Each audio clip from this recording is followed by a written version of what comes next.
Welcome, good day, good Sunday, good weekend, and all of the rest of the good stuff. What we're going over today is our weekly update related to the raid. What has been going on in the raid, what has changed in the raid, and now we're also going to be looking at some cool extra things that we haven't been looked at in the previous videos because, you know, there is enough data now, there are enough kills, there are enough numbers that we can go over and look at more stuff than just how many people are playing each of the specs and also how the specs are doing when it comes to pure damage for each of the boss fights. Now, that being said, the first thing to look at, as usual, when you go over and look at the raids is the participation, how many people are playing. We have to go over quickly through the tanks because by now every week is the same ever since Blood DK passed Vengeance. Now it's getting more and more ahead and getting closer to Brewmaster, so when it comes to tanks there is not really going to be too much of a difference. The same can be said for healers. Restoration, Shaman and Holy Paladin have continued to go hand in hand together at the top, and then you have a decent healthy middle of Holy Priest, Restoration Druid and Discipline Priest, and at the very bottom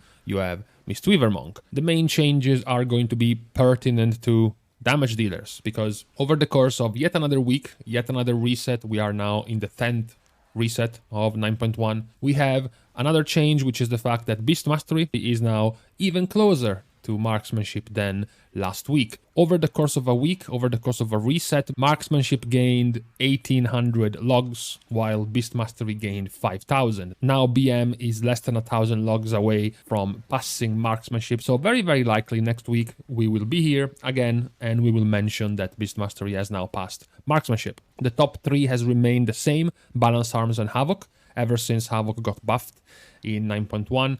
They have kept growing and growing in popularity, and of course the direct and opposite response was that Vengeance Demon Hunter started losing more and more representation. The other thing we mentioned is that as Beast Mastery was rising and as Havoc was rising, it was Destruction Warlock and it was Shadow Priest and Frost Mage that were losing participation, they were losing spots. What is also worth mentioning is that while for Destruction it was slightly more people playing Demonology, the difference is that for Frost Mage it had to do with Fire Mage becoming more and more popular, because back until some 3 weeks ago Fire Mage was the least played of the Mage specs, and it was also at the bottom. Fire Mage was contending for the least played ranged spec together with Affliction.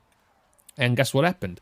In just a few weeks, in just a few additions like the hotfix for their Sun King's Blessing Legendary, Fire Mage has now very quickly grown and is rising up the ranks. It has passed Arcane in just a couple of weeks, and now they're getting closer and closer to Frost. We will have to see if eventually they will finish this tier as the most played Mage spec. I foretold this, I possibly even jinxed this possible scenario, mostly because just going with my gut feeling, there are way more mages willing to play Fire than playing Frost and Arcane. Right now, especially Frost is not particularly enjoyable to play, and when I say particularly now, I mean the last few years.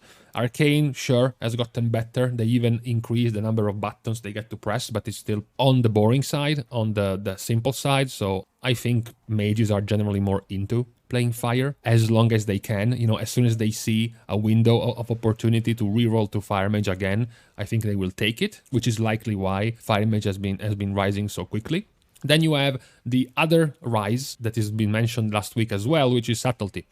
Subtlety also used to be the least played spec, together fighting in the mud pit with Feral Druid and Survival Hunter, and then over several weeks they kept rising and rising, and this week is the week that they passed Assassination, which now makes them the more played rogue spec as a whole in raids. Of the specs that have been losing out here overall is Elemental. Elemental has been dropping ranks, not because it's players who don't play Elemental anymore, not because Elementals are getting benched from the raid, it's simply because there are going to be more specs of other classes that are going to gain more popularity. We just mentioned Subtlety, which used to be below Elemental. We mentioned Fire Mage, which used to be below Elemental. We mentioned Beast Mastery, which used to be below Elemental, and Havoc, which used to be below Elemental. So of course, as the weeks go by, all these specs pass them in popularity, so it looks like Elemental is dropping because of them, because it's them being weaker or something, but it's not really that the cause of this. The damage situation at the moment has remained somewhat similar to the other weeks. Of course, the more logs there are, the harder it's going to be to see major changes. What is still in place is that the top 5 of performers is still entirely made comprised of melee DPS. The top 10 only have 3 range DPS, Elemental, Demonology, and Affliction. The rest is mostly melee. Even further than the top 10, actually. The top 13 is 10 melee and just 3 ranged. And conversely, of course, the bottom is going to be the exact opposite. There is just going to be Enhancement and Unholy as melee specs at the bottom, and then most of the rest is going to be casters. We have gotten more and more logs for fights like Fate Scribe and Kel'Thuzad, which are going to tell you mostly the exact same thing, which is the fact that if you have good AoE, you're going to get pretty good logs on those fights. In Fate Scribe, you see Arcane pretty high. That's because Arcane works pretty well with the amount of padding you can do on Fate Scribe, because Arcane can put Touch of the Magi on Fate Scribe, they can build up Touch of the Magi, the explosion that's going to happen in 8 seconds, and then as the adds spawn, Touch of the Magi expires, it blows up and does tons of damage, plus their Arcane Barrage that doesn't have too many targets to hit is pretty good on Fate Scribe because the adds, I think, are just 5 or 6, so it's a good tiny number, which helps them since they don't have too many targets to hit with their AoE except for Arcane Explosion. Meanwhile, Kel'Thuzad has way more adds that you can hit. Generally speaking, AoE specs can do very well on the fight, so we do continue with this trend of, specs with strong, very strong AoE continuing to do well on most of the fights at this point, because Soul Render, Painsmith, Fate Scribe, Kel'Thuzad, and even Sylvanas have some pretty significant AoE you can do, which is basically all of the later bosses except for Guardian. So just to look at something different for once, you can look at the boss damage, so the single target damage that is being done. Of course, no surprise, the specs that were high, that we have seen being high in all of these bosses, like Elemental, like Marksmanship, Windwalker, and even Affliction, are all at the bottom, and then the single target specs are all at the top. What a surprise. Feral, Assassination, Subtlety, Shadow Priest. As we discovered, apparently Outlaw Rogue also has now very good single target damage. Demonology, of course, is also a very strong single target spec, so they are all at the top when it comes to single target focused type of damage. What we can also look at, which we have not looked at in a while, so now it's going to be pretty cool to see how it has evolved, is the deaths. So, how many people are going to die from which bosses, and which bosses can cause you to die the most, and which of the specs are the repeat offenders. Now, most of this is going to be pretty accurate with the exception of tanks, because this gets ruined a little bit by the Tarragru. Okay, these are the tanks, for example. You can see that in the first few weeks of progression, their death rate for kills, their death rate is super high. That's mostly to do with the fact that when you were progressing and re-killing the Tarragru, your tanks were basically dying every time. So that kind of spiked the stats up. But then as we kept going week by week and we got more bosses to kill, and of course they increased in gear, etc., etc., it became much more easy to stay alive. There is still a pretty significant divide though. Even if you exclude the Tarragru, you can see that Blood, Brewmaster, and Vengeance die far less than Prot Paladin, Guardian, and Protection Warrior. It can also be said, to be fair, if you want to look at this logically, Brewmaster with Stagger has much fewer chances of getting one shot out of nowhere, and then Blood DK has a cheat death talent, which is going to save them once, and Vengeance has a cheat death talent, which is going to save them once. So that is likely why it stays so low. Prot Paladin does have a pseudo cheat death with Ardent Defender, but that of course is much more limited because it's within the cooldown, and once the cooldown's over, they are liable to just dying. Whereas Guardian and Prot Warrior don't really have too much to save themselves if their defenses get broken. So going back instead to the DPS and the healers, we do see that, as expected, Warlocks are very low.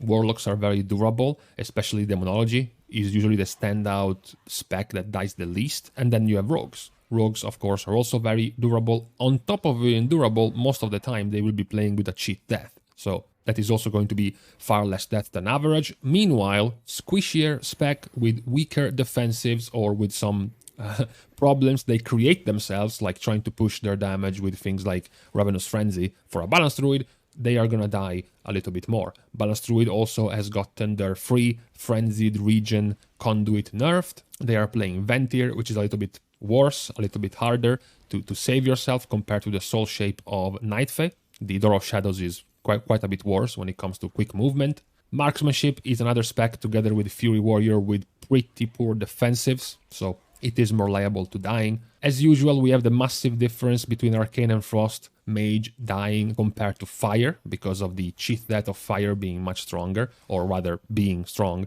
being cauterized, so they do die fairly little as a spec. Looking at healers, there is a pretty interesting progression, surprising on both ends. One side, you have some very good and stable and I guess reliable survival rate of both Holy Priest and Restoration Shaman. Restoration Shaman is of course super low because they are the only healer with a scuffed pseudo cheat death because of Ankh.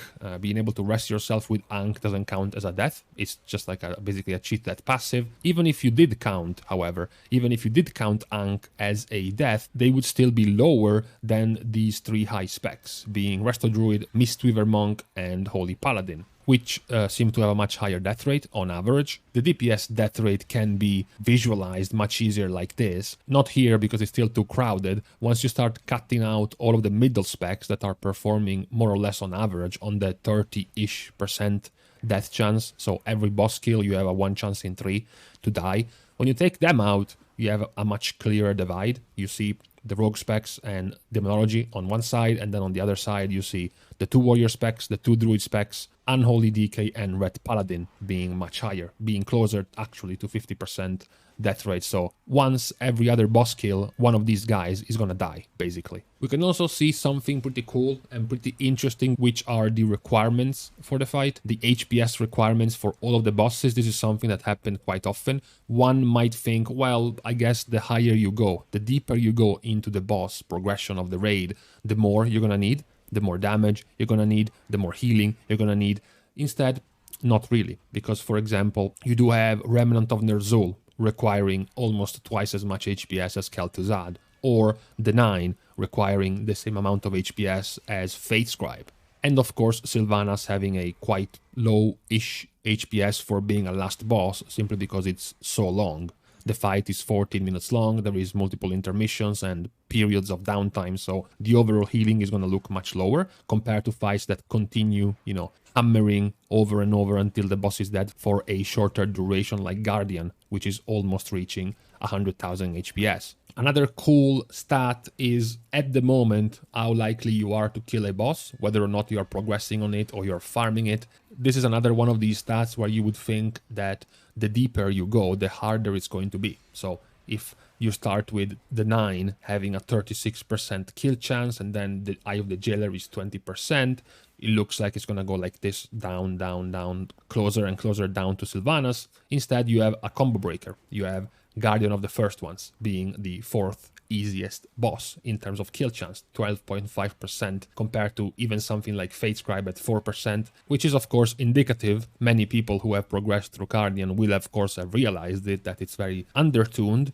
for being the 8th boss of the tier. And then you have the reverse combo breaker, because if Guardian is so high, there is one of them which should have been in the place of Guardian, basically, which is Painsmith, because Painsmith right now has the 2nd hardest kill chance, 1.7%, only 20-ish% higher than Sylvanas. So you did basically have a switcheroo between Guardian of the First Ones and Painsmith in terms of difficulty. If you put Painsmith as the 8th boss, and Guardian of the First Ones as the 4th to 5th boss, depending on your order that you kill the bosses with, it would have actually made much more sense. It would have actually been way more sensible and would have probably made the progression feel a little bit smoother, right? Rather than how it ended up being. So this is what we have for the week in terms of raid info, raid stats, and cool tidbits to point out. Not much else is going to change in the following weeks in terms of damage. At this point, the numbers seem to be quite fixed, quite fixated. We have gotten the latest. Basically, the latest of the changes was Fire Mage getting their legendary hot fixed. That was pretty much the only thing that could have shaken things up a bit. From now on, though, the numbers and the logs and the stats related to the raid should stay roughly even, at the very least until we get to 9.1.5. Provided there is going to be some decent / significant and important balance tuning happening, which might change this in some way. Until then, there shouldn't really be much change. So we will likely tone down on the frequency of these updates when it comes to raiding, because it would just eventually be more of the same. So we will still talk about the raid every once in a while, but just looking at different things. Perhaps, for example, rating the different bosses and the raid as a whole, how it has been as a raid tier. Perhaps looking at which types of damage and damage profiles were more important in the raid. Maybe start some comparisons with Castronatria. Now that the raid is, I mean, not finished, it's not over, people are still playing the raid, but now that we have a much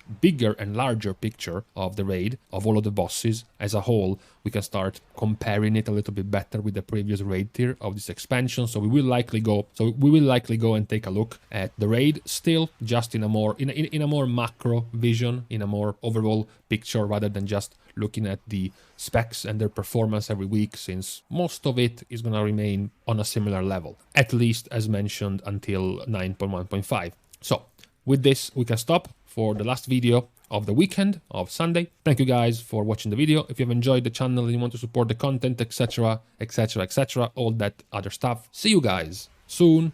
And in the meantime, I just bought a bowl of ice cream with 4 flavors. I am accepting guesses.